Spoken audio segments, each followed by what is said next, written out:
Subcommittee meeting for the 25th of October. We're here to have a look at a couple of items of feedback that have come back from stakeholders on the development and use of highly productive land. So I'll just hand over to Tracy to introduce staff and follow up. First, I'll open with Karakia, Mr. Chair. Sure. So just Karakia to open. Whakataka taho ki te uru, whakataka taho ki te tonga, kia makina kina ki uta, kia mataratara ki tai, I hiaki ana te atakura, I teo, I huka, I hauhu, ti hei, mauri ora. Thank you, Mr. Chair, and good morning, councillors, and good morning to Councillor Nicol online. We have a flotilla of staff down there, as I just text to Lizette. It's not usual staff outnumber the number of councillors, so we'll try to streamline it next time. But if I can just take you around the table down there, we have Lizette, who is familiar to councillors. Next to Lizette, we have Hayden Jones, team leader in our science team, who you'll be familiar with under the highly productive land NPS presented with JP, who was next to him earlier in the year, to give you an outline both of the process we are following, and you will also likely see them next week at Strategy and Policy Committee, where we're giving you an update on that process with your agenda we got out for you nice and early last week, so you can read it because it's a huge agenda. Next to JP, we have Hugh Keane. Hugh, I think, has been before the subcommittee before on a number of matters, or at least at Strategy and Policy. Hugh takes care of all our infrastructure type consents upstairs in Rudd. And then on the end, we have Sydney. Ashley's a new person elsewhere. We have Sydney Green. So Sydney is new to us as a graduate policy advisor, and councillors, what we used to do last term was just a bit of a bio of the people who you haven't met. So I have got a short couple of sentences here about Sydney that I'll just read out to you. So Sydney joined us, I think, probably a couple of months ago. Sydney, is that right? Yep.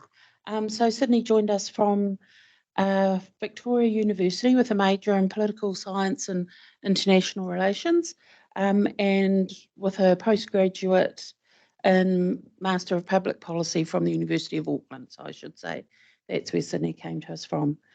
Sydney chose to come to the Waikato, obviously because of WRC. That's not written here, but I'll put that in there. And because she finds the Waikato pretty diverse and the productive terrain beautiful. Sydney whakapapas to Ngāti Raukawa, so it's an area that's pretty dear and close to her heart. So it is Sydney's first time for a committee, so please be gentle. Also ask you to be gentle on the other seasoned professionals as well. So Mr. Chair, as you said, it is a submission to two specific matters of the NPS highly productive land. Thank you for those introductions, Tracy. We'll just quickly whistle through apologies. We've got Jen online, so I don't believe there are any apologies. And confirmation of agenda, if I can have a mover and a seconder for that. Thank you, Councillor Hughes and Councillor Story. All those in favour? Aye. Opposed? Carried. Are there any other disclosures of interest? Shaking of heads in the chamber. All good. We'll move on. So if we get one of the team to kick us off, thank you. Tēnā koutou. Yeah, thank you for the opportunity, and thanks for through the chair. Thanks for the introductions, Tracy. James, is it possible to have our slides up?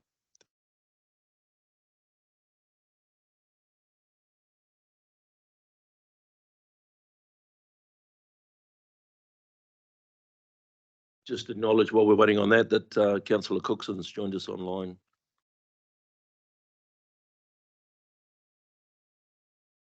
No doubt from the cowshed.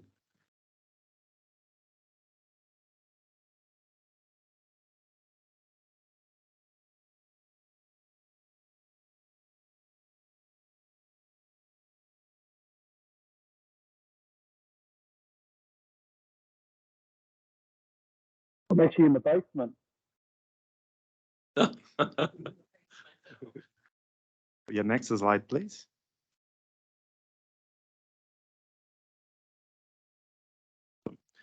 So MFA is seeking feedback on potential amendments to the National Policy Statement for Highly Productive Land through a discussion document called Managing the Use and Development of Highly Productive Land, Potential Amendments to the NPS-HPL.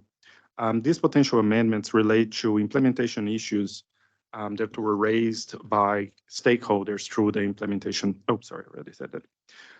The issue one relates to the construction of new specified infrastructure in highly productive land. And issue two relates to development of and relocation of intensive indoor primary production and greenhouses on HPL, noting that the stakeholders are raising that there are no consenting pathways for those two issues. Next slide, please.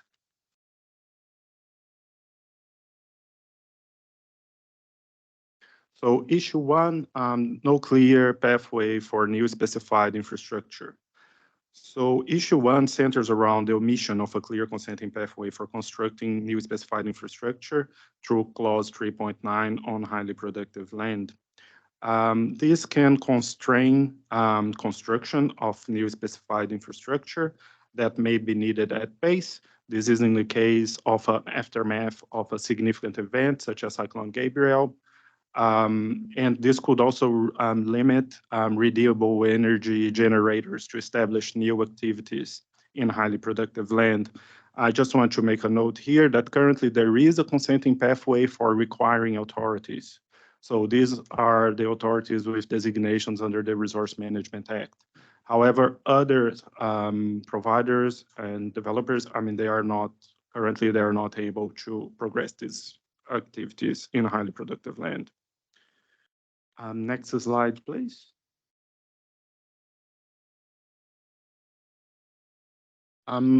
For each issue, the discussion document provides two options. The first option being the status quo, and the second option, the provision of a consenting pathway.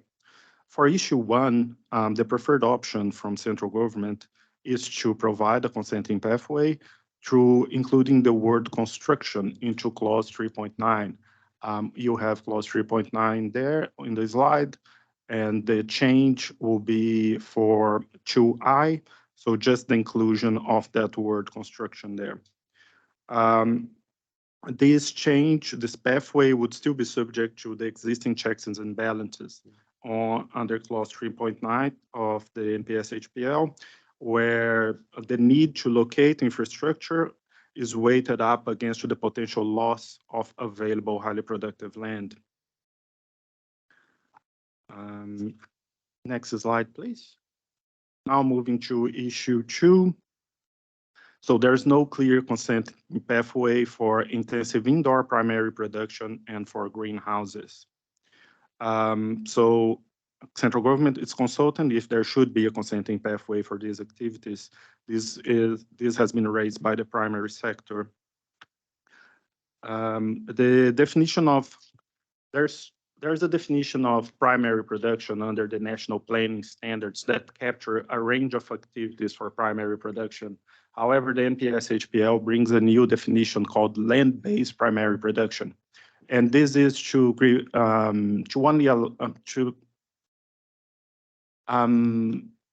capture the activities they are based on the soil capacity on the land, while the definition for the national planning standards capture all activities, including the ones that don't rely on the soil capacity. So that's the reason why there isn't a consenting pathway for these activities under the NPS-HPL. Because the purpose of the NPS-HPL is to protect highly productive land only for the land-based activities. There's limited evidence around the extent of this issue, given the short time since the NPS-HPL came into effect. And central government have no preference around any of the option presented. Again, option one being status quo and option two providing the consenting pathway. Next slide, please. So this is just the key points from the submission. So currently the submission, in terms of issue 1, it supports option 2, which is to provide the consenting pathway by including the word construction under clause 3.9. We consider this is a simple, simplistic and efficient approach to provide for a consenting pathway for specified infrastructure. And for issue 2, the submission currently supports option 1, which is the status quo. We consider that more appropriate, it will be more appropriate to allow more time to actually assess the consequences of the issue. Through the chair, this was just a quick summary around the discussion document, but I'm happy to provide a little bit more context around each issue and the reasoning behind how we draft the submission. If you'd like Thanks, to. JP. Yeah. Are there any questions around these options? Jen? So with issue 1, do you believe it's more of a omission of that word construction on purpose to prevent new expansion into highly productive lands? Or do you think it's more of an oversight because they included the maintenance and the upgrade and the other things? It's just the way that they read. It sounded like, you know, you can do anything if there's already infrastructure there, but adding the word construct really adds a new element of gobbling up more land kind of thing. Which one is it, do you think, based on the context of the rest of the discussion document, which I haven't read the whole, I've only read your memo. Fair enough. Yeah. Because it on clause 3.9 already mentions expansion as well.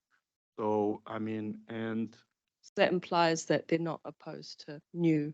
no, yeah, Okay. yeah. So it's more of Construction an of different omission. new, yeah. I mean, otherwise, I mean, it seems like a logic word that be in there. Yeah. No issues. Just wanted to clarify that. And just for me, JP, I mean, we quote Cyclone Gabriel and some of the things that went on there. What sort of infrastructure sort of went in, or what sort of construction was actually done through that period we're looking to address here?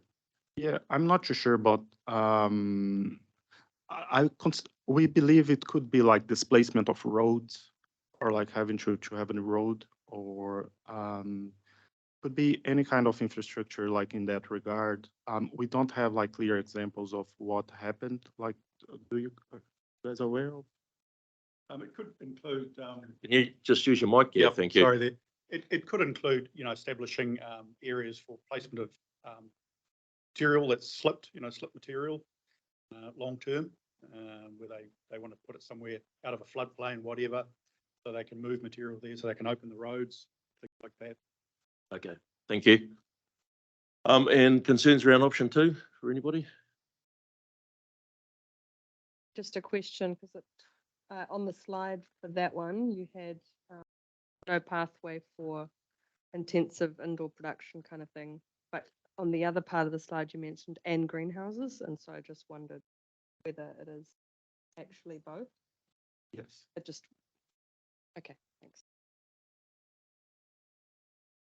And so currently I'm happy with the submission as it is. My understanding of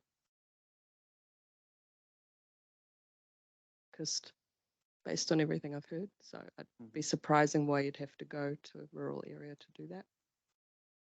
Is there an option to submit on this further down the track if we become aware of developments coming into the area, et cetera, that may drop into this category? Yes, because this is a discussion document at this stage, so central government will provide final policy advice, and then we'll have a second. If they decide to change, we'll go through a second.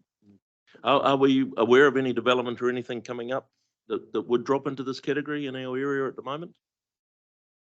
There's a range of development around greenhouses, and we do consider that they can result in significant losses of highly productive land, especially on the Taucau and Buckland area, like north. And some of these greenhouses, they vary in size from 1 hectare to, there's one that's 18 hectares. So they, yeah. Yeah, Chris. Yeah, like I've had some experience with this with a client years ago where they took some highly productive land, which is dairy land in Reparar,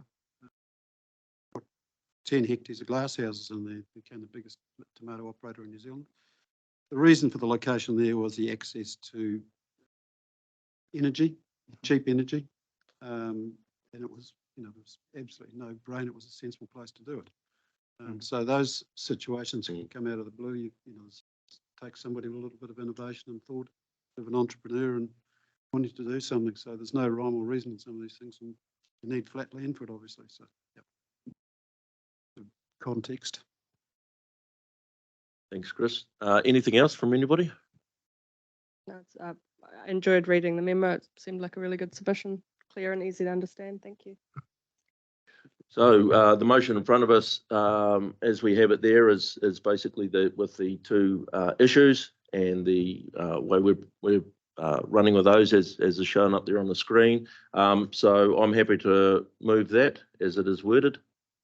Happy to second. All those in favour? Opposed? So carried. Oh, sorry. Yeah.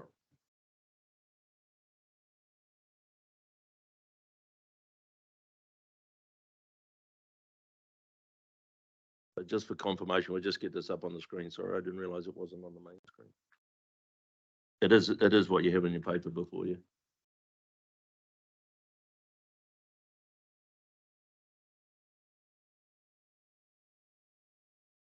Oh, yep, I've moved. Councillor Hughes, second.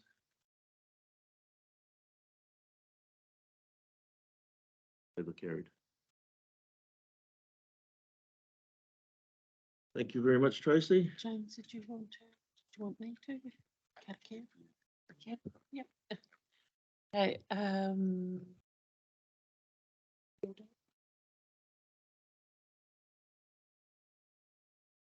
Unahia mai te uru tapanui, kia wātia, kia mama, te nako, te tenana, te henagro, I te ara takatu, korea ra I rungo, e whakakaria aka ki I rungo, kia tina humie huie taikie.